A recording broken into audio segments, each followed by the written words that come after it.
Are you sure you're from New York? Did you grow up under a rock or something? Before I could reply, he mocked, Hello? It's the internet. Pigs fly on the internet, Ms. Bakewell. Literally, nothing's real on the internet. I know that, I snapped. But you can't use the word renovated in a real estate ad if the property wasn't renovated. That's misrepresentation. Mike stopped laughing.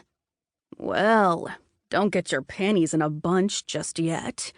The old girl was renovated in the 1970s. That's when they shored up the indoor plumbing. Then there's our Michigan winters. Takes a toll on everything around here.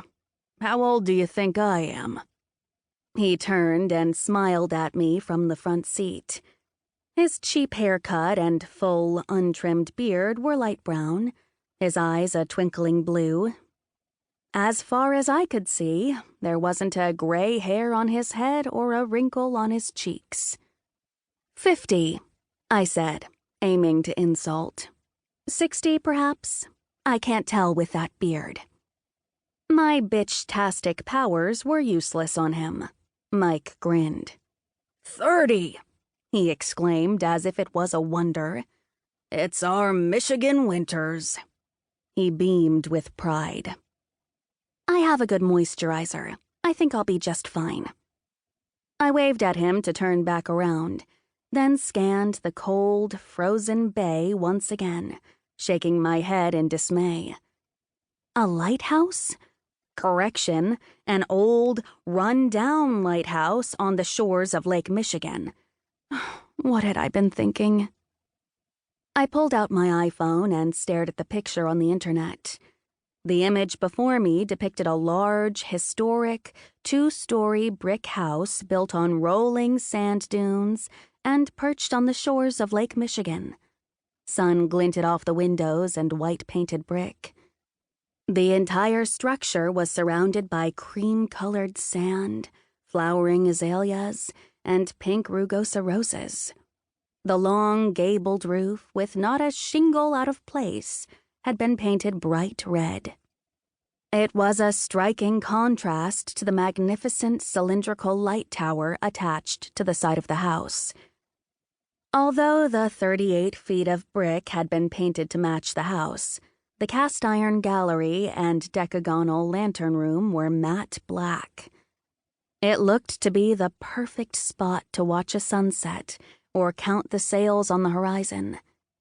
The image was not only a vision of tranquility, it was fodder for my dreams. No wonder I had been sucked in. The lighthouse out the window, however, was another matter. The white paint, or what was left of it, had been sand-blasted away by harsh winds, revealing large splotches of dingy brick.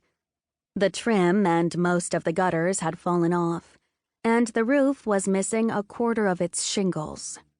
One of the 2 chimneys had crumbled away, exposing a rusty vent pipe, and the other was badly in need of tuck-pointing.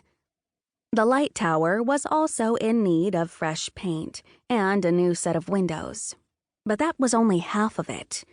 The real gut-clencher was the fact that the entire building was caked in snow and covered in layers of dripping lake ice. It looked like something straight out of the animated movie Frozen, only without the talking snowman and catchy show tunes.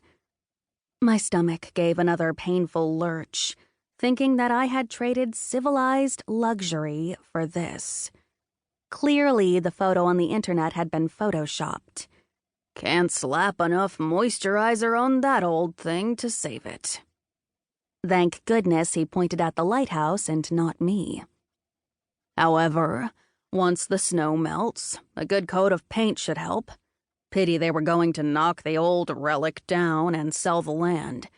I'm told your generous offer saved it. Saved it? Oh, he definitely had an in with Betty Van Hoosen. The moment I made an offer on the historic landmark, I learned that I had entered into a bidding war against a developer. He was planning on turning the prime lighthouse real estate into